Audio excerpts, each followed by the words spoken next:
السلام علیکم ورحمۃ اللہ وبرکاتہ. الحمدللہ حمدا کثیرا طیبا مبارکا فیہ والصلاة والسلام علی سید المرسلین محمد وآلہ وصحبہ اجمعین اما بعد. حاضرین و ناظرین، یہ درس نمبر 723 ہے اور آج ہم سورہ اعراف کی 2 آیتوں کی تلاوت اور تشریح کرتے ہیں، آیت نمبر 201 اور 202. چلیے سب سے پہلے ان 2 آیتوں کی ہم تلاوت کرتے ہیں. اعوذ باللہ من الشیطان الرجیم، بسم اللہ الرحمن الرحیم. ان الذین اتقوا اذا مستهم طائف من الشیطان تذکروا فاذا هم مبصرون واخوانهم يمدونهم في الغی ثم لا يقصرون. صدق اللہ العظیم.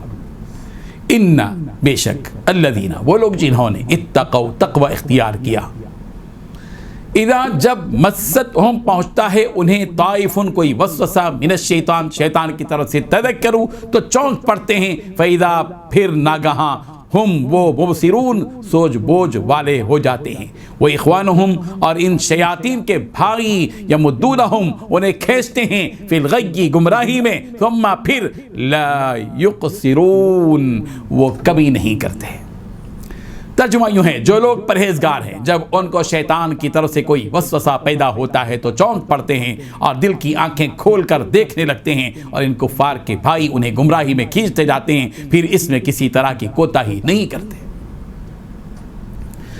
ان 2 آیتوں میں 4 باتیں بتائی گئی ہیں. پہلی بات، جن لوگوں نے تقوی اختیار کیا ہے انہیں جب شیطان کی طرف سے کوئی خیال آ کر چھوتا ہے تو وہ اللہ کو یاد کر لیتے ہیں، اللہ اللہ اللہ. دوسری بات، چنانچہ اچانک ان کی آنکھیں کھل جاتی ہیں.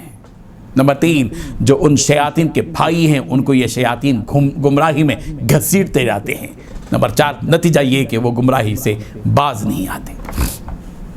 بزرگان محترم، ان 2 آیتوں میں سے پہلی آیت میں شیطان سے بچنے والے متقیوں کا تذکرہ بھی ہے اور شیطان سے دوستی کرنے والے فاسقوں کا بھی تذکرہ ہے. جن خوش نصیب لوگوں کے دلوں میں تقوی ہوتا ہے اور ایسے متقی لوگوں کو شیطان کی طرف سے کوئی خیال آتا ہے تو وہ متقی اس خیال کی پرورش نہیں کرتے، اس خیال کو پروان نہیں چڑھانے دیتے اور اس خیال کو عملی شکل دینے کا کوئی منصوبہ نہیں بناتے، بلکہ وہ اس خیال کو اللہ کی یاد سے مردہ کر دیتے ہیں. اور جب وہ اس خیال کو، اس شیطانی خیال کو اللہ کے ذکر سے مردہ کر دیتے ہیں تو پھر تو ان کی دل کی آنکھیں کھل جاتی ہیں، پھر وہ تو دیکھنے لگتے ہیں، حقائق ان کے سامنے آ جاتی ہیں.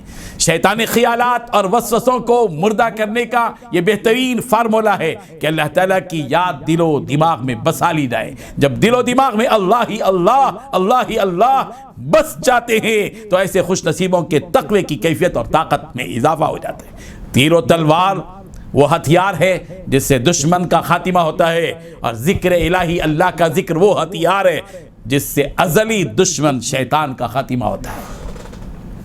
دوسری آیت میں یہ بات بتلائی گئی کہ شیطان کے بھائیوں کو شیطان گمراہی میں گھسیٹ لے جاتے ہیں، جس کا نتیجہ یہ ہوتا ہے کہ شیطان کے یہ بھائی گمراہی کے دلدل میں پھنسے ہوئے ہوتے ہیں اور اس دلدل سے نکل نہیں پاتے.